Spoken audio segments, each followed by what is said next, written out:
not predicting the Women's Prize for Fiction. I'm Jack, this is Red Book Joy, and you don't need to adjust your set. Hopefully you saw the tiny knot on my thumbnail. I am not going to be predicting the long list for the Women's Prize for Fiction this year. I have not changed my outlook on prize lists. I want to talk a little bit about them at the start of this because it is prize list crazy on Booktube at the moment, and I'm really enjoying a lot of the content. So I'm going to link some of my favourite prediction videos in the description box below. I'm going to shout out my wonderful friends Charlie Brooke and Gemma from Gemma Books, and they are going to be running their usual wonderful, chaotic Women's Prize plod-alongs throughout the whole season leading up to the announcement of the Women's Prize in, I think it's in June or July, it's the summer anyway, there's a few months to go, and basically they will be reading the books, talking to people who love the list. I am ambivalent about prize lists, I'll be honest with you. I am such a backlist reader that I will wait until all of the people who go nuts and read all the long list books and the short list books have read them and filtered out the ones that are probably not going to be worth my while reading. And when the good ones have filtered to the top, I may get to them. Sometimes I get to them the same year, sometimes I get to them the following year, and usually there's one or two that are on the long list or short list that I'm like, oh, that sounds really good, or it's an author that I know and love. Editing Jack, I'm just popping in to say, I don't not read new books. I feel like it sounds like I don't read new books. I do, just if they really interest me. And it's the same with the Women's Prize books, actually. There will be some on the list that I find really interesting from the off. And like I said, I've been finding loads of really good recommendations from these prediction videos, and I've actually bought some. So I do buy and read some off the list, but they have to just really interest me and sound really fascinating. And for the most part, I do tend to wait until people have read them and given their review, except that the Hiromi Kawakami book that I'm going to be talking about in a bit, that I have purchased from one of these recommendations, was 99p in the Kindle Daily Deal. So that's bargain, right? So yeah, if the books are a bargain, if I pick them up for cheap, I will read them. If they were on some subscription services I used to subscribe to, but I don't currently, I would listen to them. Like I listened to Wandering Souls last year or the year before. Gosh, is that 2 years ago? Anyway, but yeah, so I do get involved in the Women's Prize reading. I've put a few recommendation prediction books on my Libby holds as well, so if they come through and I feel like reading them, I'll read them. So yeah, I don't completely check out of prize lists, but I don't read a book because it's on a prize list. I read it because it interests me. It took me a while to admit that I am not interested in prize lists beyond the books that are interesting to me on those lists, because I got so swept up in all of the prize list excitement on Booktube, because it is fun. And now I enjoy it for what it is. I enjoy the predictions and people talking about books that they're interested in and all of the chat around it. And I don't have to read every book on every list to enjoy taking part in it. So what I'm trying to say, I suppose, is you can enjoy the Women's Prize content even if you're someone who's not going to like pee your knickers at the release of the long list or go out and buy every book on the long list, or feel like you're missing out if you're not reading the long list.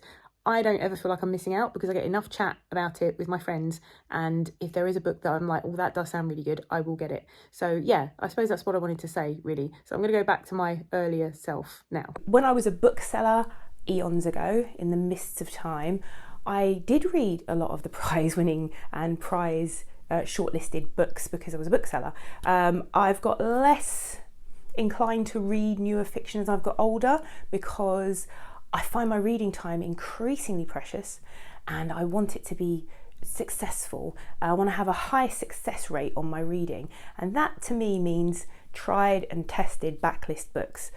Except, and I'll give you a few exceptions here for prizes, the Women's Prize for Non-Fiction, because I feel like a book that's been longlisted for a non-fiction prize, and there are plenty of non-fiction prizes out there, but I've been really interested in the Women's Prize since they started doing a non-fiction list. Non-fiction, I think I'm more likely to get a successful book out of. So yeah, I'm very interested in the Women's Prize for non-fiction list. I started reading Autocracy Inc., which is one of the books which is all around the autocrats springing up all around the world and the links to big business and capitalism, and it's very, very timely extremely depressing and frightening, and at the moment my head's not in the right space for it, so I've had to put a pause on that for the moment. I do think it's an important book and I will go back to it. Just right now I can't read about these things at the moment, just for the moment. But yes, I highly recommend it if you want to know a bit more about the current regimes around the world. And if you're wondering as well, the U-turns, I mean, a lot of you will know about it if you're politically aware, but if you are kind of wondering why there's been a kind of U-turn on the US position on Russia, Trump's position on Russia, I'd read that book. Yeah, so anyway, I'm going to stop talking about that one, but there are plenty of books on the Women's Prize for Non-Fiction list that I am very interested in reading. Some books that were in the prediction videos that people made that didn't get onto the long list, one of which I'm going to talk about in a moment because I'm going to try and read it for her storyathon. So I'm going to be talking about books that I've recently finished, things that are coming up for me, and just reading plans for March, including watching the live plod-alongs. If you've not heard of the plod-alongs, they were started by my lovely friends Charlie, Gemma and Alice. Charlie and Gemma have carried on with it since Alice passed away last year, and Charlie, she constantly says that we created these, me, Gemma and Charlie. These were Charlie's concept and they were her idea, and she designed them, and she is the one doing all the work to sell these lovely bookmarks. They're in memory of lovely Alice, so I've got my own bookmark. So Alice and Gemma and I ran the FOMO book club together, and now Gemma and I run that on our own. Gemma, Charlie and Alice run the Women's Prize plod-alongs, where they have live talks with lots of booktubers about their opinion about the Women's Prize books that are out at the moment. They're just such fun. They're so fun. And so they've carried on running those. So we've got an Alice bookmark. So if you didn't know of Alice, Alice is a giant bookshelf. She had a giant bookshelf with way too many books. So there's Alice's catchphrase and her cat Harry. We've got a Gemma's bookmark, which says hello hello, which is what she said at the start of her videos, and she's got some salty opinions, so we've got some salt shakers on here. And then we have Charlie's bookmark, which I think might be my favourite because it says I hug books, because Charlie loves to hug her books when she's talking to the camera, which I always love about her. And then I've got my own one, and she's got on here no catchphrases for me, but rambling nonsense is probably the catchphrase I would use the most. But we've got all of some of my favourite books of all time on mine, and some David Bowie like Ziggy lightning flashes, because I'm a huge Bowie fan. You can buy these bookmarks on Charlie's Etsy shop, and when you buy them, all of the proceeds go to the Book Trust. So she has raised over £300 currently, sold out of the first round of bookmarks, and they are going all over the world at the moment. So yeah, please, I'll put the link in the description box. Try and support the charity. We're doing it in Alice's memory, and Charlie, the brains behind all of this, has said that we're all helping out with it. Charlie is doing it all. She is absolutely wonderful. Gemma and I just kind of was okaying the designs and put our names on a card that gets sent to you and stuff like that. But my wonderful, wonderful friend Charlie is doing all of this, and I just couldn't be prouder of her. She's really, really pushed herself on this one, and I'm sure Alice would be thrilled to know that we've raised money in her name for something that she felt strongly about. So they're the bookmarks. Now, prize lists, the non-fiction prize I'm interested in. The rest of them, the International Booker, I actually have a book because the prediction videos give you some brilliant recommendations, and Gemma recommended the Kawakami book, which I'll put a picture of this on the screen here, which is kind of a dystopian vision of the future, which I immediately went and got.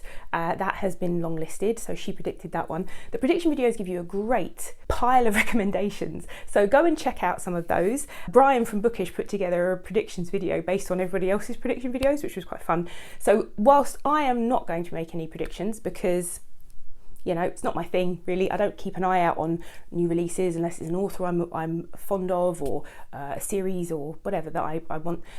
New children's books I do keep an eye on, but yeah, so you won't be getting any Women's Prize predictions from me, but I am going to be fully enjoying all of the content around it, and I urge you to do so as well. Right then, on to the next thing. So I've recently only finished a few books in February. February was a really quiet reading month for me. I've been trying to recover from having some treatment on my arm. I've had a few other things going on, which meant that I just did not feel in the mood for reading. I was reading the book for our Reading the Globe YA read along, which was The Forgotten Book by Mechtil Glaser. This was a wonderful YA kind of mystery book, a bit fantasy as well, and it was based on the work of Jane Austen, so very like loosely nods to Austen. Some of the things that happen in the book, some of the characters and things like that were, you know, we had fun picking apart what Austen inspired things were going on in the story. So that was wonderful because it was easy. It was an easy read. Probably not it's not up there with my favourite reads of the year, but I really enjoyed it. And we'll be talking about that over on Katja's channel, I think at the end of April. Hopefully I'll still remember the book when we start talking about it. The other book that I really enjoyed while I was reading, and I slow read it over the month, was To Kill a Mockingbird. I kind of alternated between physically reading and listening to the amazing audiobook by Sissy Spacek. If you like a good audiobook, that is a really good one. And I'll be talking to Gemma about that as part of our FOMO book club, because we read that for the FOMO book club this year. It's one of our picks, and we'll be talking about that on my channel probably the second weekend in March, because I'm away this weekend. But yes, so those are the kind of things that I've been reading. The other things I want to talk to you about are, there are a lot of readathons coming up in March. So I thought I'd talk to you a little bit about events that are coming up in March, because I want to promote them and my reading plans for them. So the first thing I've got a group read with my fantasy reading group, which is Gemma, Dia and Sandy, and we will be reading the third book in Garth Nix's Old Kingdom series, which is Aborson, which was originally a trilogy, has now been expanded. We'll see if I read further on, I'm not sure after Aborson, we'll see how good Aborson is. But the second book, Lirel, was wonderful. I am going to be reading as part of the Read Good Challenge, I think March, well I hope it's this because I've been working on this premise. So Ben from Ben Reads Good, his Read Good Challenge, which I've been loving. I'm still reading my Flamuary book, which is the second Amari and the Knight Brothers book, Amari and the Great Game. I'm going to have to put a picture of it up here because unfortunately I took the dust jacket off because I didn't want to spoil the dust jacket while I'm reading the hardback, and that's gone missing. I was going to read Terry Pratchett's, but I'm just not there yet. It's the penultimate one I have to read before the last Discworld book, and I just, for some reason, couldn't pick it up. I may go back to it at some point, but couldn't do it. So I picked the Amari and the Great Game because it had flames on the cover. But in March, we are supposed to be reading a book which has 15 letters in the title, and this worked out perfectly because it is the Irish Readathon in March. And last year I wanted to read The Country Girls by Edna O'Brien, which is a modern classic Irish book, and it has 15 letters in the title. So I'm going to be reading The Country Girls, that is my plan. And that book, if you don't know much about it, was also a banned book in Ireland for many, many years because of the Catholicism in Ireland and the themes within the book. The sort of girls were considered to be, you know, overtly sexual and have loose morals or whatever. That's about as much as I know loosely about it. But Edna O'Brien died last year as well in 2024, and she was one of Ireland's greatest writers. So I'm looking forward to getting into Country Girls. So that will be for the Irish Readathon. It doesn't really cover the prompts for the Irish Readathon this year. The Country Girls, unless I find one with a green cover, it's not really covered by the new prompts. But one of the prompts is to pick one of the other prompts from the 7 years that they've been running this readathon. And so it's an Irish female author and a Irish modern classic. So that's from the very first Irish Readathon.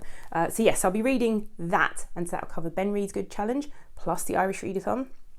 And then it is absolutely chock full of reading events in March. Her Storyathon, which is run by Queenie Reads, and that is about reading about women in history, basically. And so there's also Historathon, which is going on at the moment. Historathon runs for the whole year, and in the first quarter of the year you're supposed to read books about the period of prehistory up till 500 AD. So, talking back to books that were recommended in all these wonderful Women's Prize prediction videos, Charlie Brooke recommended a book called Unfortunately She Was a Nymphomaniac, which I'll put on the screen here so you can see the author and everything. And that book is all around the women of the imperial family of Rome, So that will cover Historathon, and I'm currently reading a book on the Celts anyway, so I'm kind of covered for my Historathon reading, but her Storyathon as well, because it's about women in history, and one of the prompts is about women in ancient history. And this book is a kind of one to dispel all these misogynistic traditional views of these women. So the title being, you know, unfortunately she was an nymphomaniac. Some of the things that were written about these women by ancient historians, modern historians, and the way they've been kind of painted as villains a lot of the time, or as the title suggests, nymphomaniacs, and all sorts of things that were said about them. So this is an attempt to get to the root of who these women really were and get past those misrepresentations or misogynistic viewpoints. So I'm really excited about reading that. Then we have Middle Grade March, which I love. I'm not going to talk about too much here, but I'll put the links to all these announcement videos in the description box. I'm going to be doing some videos on middle grade books for Middle Grade March, so I'm not really going to talk too much about it here, except to say that I'm going to be reading, hopefully, First Class Murder by Robin Stevens. I love this series. This is the Murder Most Unladylike series. It's set on a train, and the reason I want to read that is because there are two prompts that it covers. One is a book that's part of a series and a book that involves travel, but also it will allow me to take part in March Mystery Madness, which I don't normally take part in, but I want to read something mysterious because Alice loved March Mystery Madness, so I'm going to be doing that. March Mystery Madness I will link in the description box below as well. It's the 10th year they're running that this year. Can you believe that? 10th. It's the 8th year of Middle Grade March. There is also March of the Mammoths, so I might try and continue with my reading of Sarum by Edward Rutherford. If I get time, I might dip into that. And the Bronte Readathon, which I'm leaving till last because that is one I want to promote. It's a new readathon, and I'm standing in front of my lovely Reader I Married Him tea towel from Jane Eyre, and I've kind of moved over a bit so you can see my classics, because Emily from Novell Novels is running for the first time this year a Bronte Readathon. So there are 4 prompts. One is to read any single Bronte book that you like. I'm thinking of reading Wuthering Heights because it was the first Victorian book that I remember reading and falling in love with when I was 17. This is my A-level copy, well loved, and I haven't read it for, I can't remember when the last time I read Wuthering Heights was, but I read it a lot when I was younger, and it's got all of my A-level notes in it, because back then you could take the book in with you into the exam and you could have all your notes in it and things. Yeah, see, look, my little pencil annotations and stuff like that. So I'm interested in reading this and reading my A-level copy and seeing my notes, which would be fascinating, I think. So yeah, Wuthering Heights is one of them. I could read a Bronte that I've not read yet. There are plenty. Emily is reading Jane Eyre, and she's not doing a group read of it as far as I know. She's buddy reading it, but I think she's opened it up in case people do want to read it. And I have 2 lovely copies of Jane Eyre, and one of them I haven't read yet because it was a special edition, which is beautiful, and I won this from the Crow Emporium, and it has it's a beautiful edition with lots of lovely commissioned artwork in it, and this is one of the commissioned artworks from the book, so I've got that as well if I want to read it. And the other prompts are to read a dark book, and I can't remember if that was like physically like a dark cover or a dark like content book. Knowing Emily, it might be a dark book, a book that's dark on the cover. I think it's because of the sort of the gothic darkness of the Bronte's work. And then we have to read a book with siblings in it. The other one is to read a book with either a character or an author called Emily. And I've waited months for it, but what's just come through on Borrow Box for me but an Emily Henry book, Book Lovers, which I've never read an Emily Henry book. I hear so much about Emily Henry and I'm excited to get into that. So those are my reading plans for March. If you have any reading plans for March, I'd love to hear about them. If you're taking part in any of these readathons, I'd urge you to go out and check out the original announcement videos if you haven't already. Yeah, let me know. What are your plans? Are you going to try and possibly get some Plodder/FOMO bookmarks? They're all available on Charlie's Etsy shop, and again, the link is in the description box. Yeah, so let me know. What's going on for you in March? Are you enjoying the return of spring if you're in the northern hemisphere? Because we've been having some sunshine, we've got some flowers, I've seen daffodils, snowdrops, crocuses, primroses already in the past week. Though it is probably kind of false spring and we're just being lulled into a false sense of security here. But yeah, so if you let me know in the comments what your plans are, what you've been reading. If you don't want to say anything, you could put a flower emoji. And if you have never been here before and you like this rambling nonsense and you're thinking, I like more of this rambling nonsense, maybe click subscribe, and hopefully I'll see you again here soon. Bye.